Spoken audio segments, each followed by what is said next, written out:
si tu écoutes cette vidéo, je t'en supplie, poste sur LinkedIn. Parce que LinkedIn, c'est ce qui m'a personnellement permis de rencontrer en contact notamment avec des entreprises au Canada, au Suisse et au Luxembourg. Et si je te dis ça aujourd'hui, c'est parce qu'il y a 4 ans, mon contenu faisait quasiment environ 500 à 1000 impressions par semaine. Maintenant, 2 jours avant que je me fasse, on va dire, strike par mon entreprise, ce contenu-là me faisait entre 50 000 et 100 000 impressions. Donc, dans cette vidéo, je vais exactement te montrer et te le dire surtout qu'est-ce qui a fonctionné pour moi et qu'est-ce qui a fait que j'ai obtenu autant de résultats. Comment est-ce que ça fait que je suis passé de 400 000 impressions par semaine à plus de 50 000, plus de 100 000. Même les plus gros entrepreneurs sur LinkedIn n'obtiennent pas ces résultats. Donc, c'est une preuve que je fais les choses de bien. Et la réponse à cela, c'est très simple. C'est que je suis pas du genre, à être un mec à garder ma langue dans sa poche. C'est-à-dire que je dis à tout dire ce que je pense et notamment ce qui peut, on va dire, des sujets surtout bien sur la ligne jaune. Donc, par exemple, les sujets vraiment tendus, notamment au niveau du salariat, et cetera. Les choses que tu peux retrouver énormément sur LinkedIn parce que il y a beaucoup de salariés sur LinkedIn. Et donc, en parlant de sujets qui fâchent, notamment sur la partie salariat, ça m'a permis d'obtenir pas mal de visibilité. Cette visibilité, ensuite, tu verras dans cette vidéo comment est-ce que j'ai fait pour la convertir en, en futur contrat. Cette visibilité, ensuite, elle m'a permis d'obtenir de la crédibilité.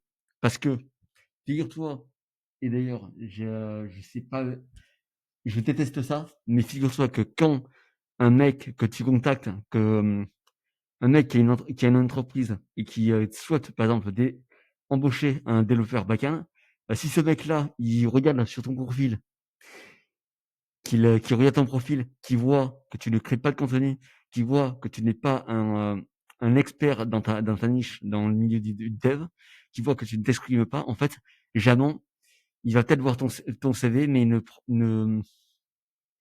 n'en fera rien. Il n'en fera rien parce qu'en fait, tu ne l'intéresses pas parce que pour lui, c'est l'équivalent d'avoir un scammer en face de lui.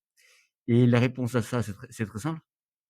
C'est que quand le mec, il va voir que tu as que tu veux que par exemple sur tes posts LinkedIn, il va voir plusieurs likes, il va voir plusieurs personnes qui commentent ton contenu qui sont des vraies personnes et pas des bots. Il va se dire ok, ce mec-là il pèse un minimum, donc je vais l'écouter. Et comme il va se dire ça, bah, du coup il va prêter attention à ton profil. Et dans nos jours, comme tu l'as vu dans le milieu du dev, le milieu est très compétitif. les gens ne, les gens, en fait, ils ne fonctionnent plus du tout sur une base de rationnel, c'est-à-dire, ils ne regardent plus tes compétences, ils regardent avant tout si tu es quelqu'un qui est connu sur ton marché. S'ils voient que tu es connu et que, euh, s'ils voient en fait que s'ils sont exposés à ta façon de penser, bah du coup, concrètement, ils vont tout simplement faire appel à toi. Alors je sais, c'est dégueulasse, mais c'est le monde de nos jours tel qu'il a été, tel qu'il est devenu. La raison pour laquelle je te dis ça, c'est très simple, c'est que du coup j'ai terminé mes études en 2022 et la raison pour laquelle j'ai commencé à poster sur LinkedIn en 2022, c'était parce que j'avais justement une de mes profs qui disait, cette prof-là, elle était totalement incompétente en termes de technique. Elle faisait du SEO, du Search Engine Optimization, et pourtant elle arrivait à obtenir des clients. Je me demandais, mais comment est-ce que ça se faisait qu'elle obtenait autant de missions, de sorte à ce que littéralement, d'ici la fin de l'année, elle avait quitté la formation parce qu'elle devait gérer plusieurs de ses clients. Et donc, j'ai commencé à chercher et j'ai vu que cette dame, tu vois, elle était un peu plus âgée, environ 35, 38 ans. Et Cette dame, j'ai vu qu'elle postait énormément sur LinkedIn. Donc forcément, je me suis dit: OK, je vois d'où viennent ses clients, bah, du coup, je vais faire pareil. Évidemment, j'ai commencé en 2022, je ne savais pas du tout, comment faire. Donc forcément, je suis vautré lamentablement. J'avais notamment beaucoup parlé de TikTok et de plusieurs aspects. Et vu que c'était des sujets que je ne maîtrisais pas du tout, forcément, ça ne faisait absolument pas de visibilité. Et avec ça, bah, ça ne me rapportait zéro. Pourtant, comme tu l'as pu voir sur les réseaux, il y a beaucoup de gens qui te prônent le fait de poster énormément, d'écrire du contenu une fois par jour pendant 1 an pour avoir des résultats.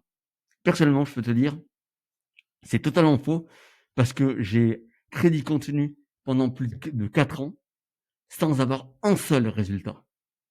Si ce qu'on nous disait était vrai, que poster du contenu était forcément la bonne chose à faire, et ben, au bout de 4 ans, je pense que j'aurais eu de gros résultats, même, je n'aurais pas eu besoin de rejoindre l'armée de l'air. Et la raison à ça, c'est tout con, c'est que à cette époque-là, on me disait de poster du contenu, donc OK, j'ai posté du contenu, mais je n'avais pas les compétences pour poster ce contenu. C'est-à-dire que j'étais j'ai, j'étais peut-être dans la moyenne, mais l'inconvénient d'être dans la moyenne, c'est que tu es tout juste au moyen, tu n'es pas exceptionnel. Et quand tu n'es pas exceptionnel, tu obtiens des résultats mauvais. Donc, j'avais dû créer ce contenu, ça ne m'apporte rien, j'ai continué, puis j'ai enfin appris de mes erreurs et enfin ce contenu a décollé afin d'obtenir les 50 à 100 000 impressions par semaine. Ce qui est quasiment, plus de 100 fois les résultats que j'obtenais il y a 4 ans. Mais avant ça, je tiens du coup à te signaler que tu as en dessous de cette vidéo un accès à ma newsletter où je t'envoie un email par jour afin de seulement de te donner des conseils de carrière pour que tu réussisses ton insertion dans le milieu du dev. Et sur ce, reprenons. Donc, j'avais posté énormément de contenu. On me disait, poste et tu auras des résultats, mais tout ça, ça ne fonctionnait absolument pas. La raison à ça, c'est tout simplement parce que déjà, premièrement, je détestais la plateforme. C'est-à-dire que j'ai notamment beaucoup discuté avec d'autres développeurs. Par exemple, j'ai discuté récemment un développeur dans mes DM, notamment sur Twitter. Et cette personne-là, elle travaille seulement dans une grosse entreprise d'agroalimentaire à Stockholm. Et en gros, il me disait que il voulait un peu se lancer en tant que freelance. Et l'inconvénient, c'est que du coup, il créait tout son contenu sur Twitter, mais ça ne l'apportait pas réellement de clients. Et il hésitait justement à se lancer sur LinkedIn. Mais l'inconvénient de ça, c'est que comme tu l'as vu toi de ton côté, c'est que les gens sur LinkedIn sont très cringe. C'est-à-dire qu'ils vont ils vont prendre un sujet de la vie quotidienne et ils vont le rendre de plus, on va dire le plus irrésistible possible. C'est-à-dire ils vont en faire un grand événement. Ils vont dire, c'est du genre, c'est limite les mêmes, comme tu as pu le voir, du style, je me suis marié, voici ce que ça m'a appris sur la vente B2B. C'est littéralement ça, les gens sont cringe, mais ils font tout ça pour rehausser leur image et pour obtenir des clients. Et malgré ça, en fait, malgré que ces gens sont des putains de faux culs, bah pourtant ça leur rapporte des clients. Alors personnellement, j'ai pas du tout fait de la même manière, je suis pas allé en mode faux cul, je suis allé en mode plutôt brut et transparent, en mode vraiment à y aller vraiment sur l'art. Et surtout, en fait, ce que j'ai fait, c'est surtout, j'ai regardé ce que les gens faisaient. J'ai pas du tout repris leur truc, j'ai pas du tout copié ce qui ne fonctionne pas. Et je me suis surtout dit, comment est-ce que je vais pouvoir obtenir des clients avec le minimum de visibilité possible. Et une des réponses à ça, que tu vas apprendre dans cette vidéo, c'est que je me suis dit: «OK, si je devais rester à 1000 à 2000 impressions par jour, à qui est-ce que je dois à qui est-ce que je voudrais que mon contenu touche? Qui est-ce que je voudrais toucher via ce contenu-là?» Et du coup, je me suis dit: «Bah, OK, je vais travailler que sur ces personnes-là. Je vais commencer à discuter qu'avec ces personnes-là». Et en fait, c'est comme ça qu'à force de discuter avec les DM sans même chercher à vendre, sans même chercher à proposer mes services, sans même faire toutes ces conneries, qu'on a pu t'enseigner sur les réseaux sociaux qui ne fonctionnent pas parce que tout le monde en parle. Et bah, juste en faisant ça, ça m'a permis d'obtenir des résultats. Parce qu'en fait, notamment, j'ai pu créer des connexions neuronales et j'ai pu tout simplement voir qu'est-ce qui résonnait le plus avec eux. J'ai même demandé à Claude notamment de me faire un avatar client, c'est-à-dire ton prospect idéal, celui qui voit ton contenu, qui va liker, qui va commenter et seulement aussi qui va répondre à tes DM.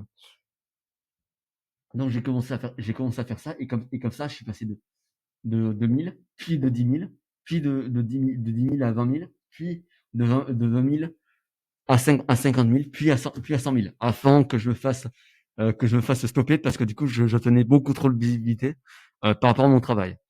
Et c'est comme ça, en fait, que, euh, que j'ai pu obtenir des résultats. Mais le truc le plus important dans tout ça, c'est que c'est pas tant la visibilité, c'est le fait d'être proactif. Par exemple, ce que je vois au niveau du dev, c'est que, alors certes, tu vois certaines personnes sur LinkedIn qui vont poster énormément de contenu, mais ils vont pas obtenir de résultats parce que ils seront passifs. Ils attendront que les gens iront les contacter. Et de nos jours, en fait, c'est pas comme ça que ça fonctionne. Les gens, ils sont de plus en plus, on va dire, ils scrollent de plus en plus, ils sont inactifs, ils scrollent, ils scrollent, ils scrollent, et ils ont le cerveau totalement détruit. Donc ce qu'il faut faire, c'est seulement il faut chercher à les contacter. Dès que tu as pu percevoir qu'il y avait un intérêt, il faut que tu les contactes et que tu vois juste s'il y a un intérêt pour toi de travailler avec eux. Déjà, premièrement, un échange, un vrai échange, pas une connerie en mode je vais juste faire ami, ami, ami. Et, et les conneries du genre, personnellement, j'ai jamais aimé ça. Et les personnes qui ont voulu me faire croire qui voulaient faire ami, ami, jamais je les ai bloqués. Euh, et aussi, ce qui m'a le plus aidé, c'est que c'est vraiment le fait d'échanger avec les gens pour ensuite mettre en place des calls et surtout voir si dans leur entreprise ça recrutait. C'est comme ça notamment que j'ai pu tomber j'ai pu tomber avec notamment euh, une boîte canadienne dans une startup dans l'automobile. Enfin, plutôt un SaaS pour pour les tout ce qui est automobile, de ce que j'ai compris. Et ça a pu me permettre d'échanger avec ces personnes-là et ensuite d'être référé au CEO, d'être référé au CEO et d'être référé au CTO, ce qui m'a permis d'accéder à des offres que l'on que moi à mon état actuel, je n'aurais jamais pu accéder parce que justement parce que justement j'ai mis en place tout un système pour convertir un mec qui ne te connaît pas du tout en opportunité commerciale. Même si tu es développeur et que les opportunités commerciales, tu détestes ça. Voilà, donc tu as directement accès euh, en dessous de cette vidéo à ma newsletter où je t'envoie un email par jour afin de te permettre d'avancer dans ta carrière de développeur. Sur ce, moi je te souhaite une très bonne journée et au revoir.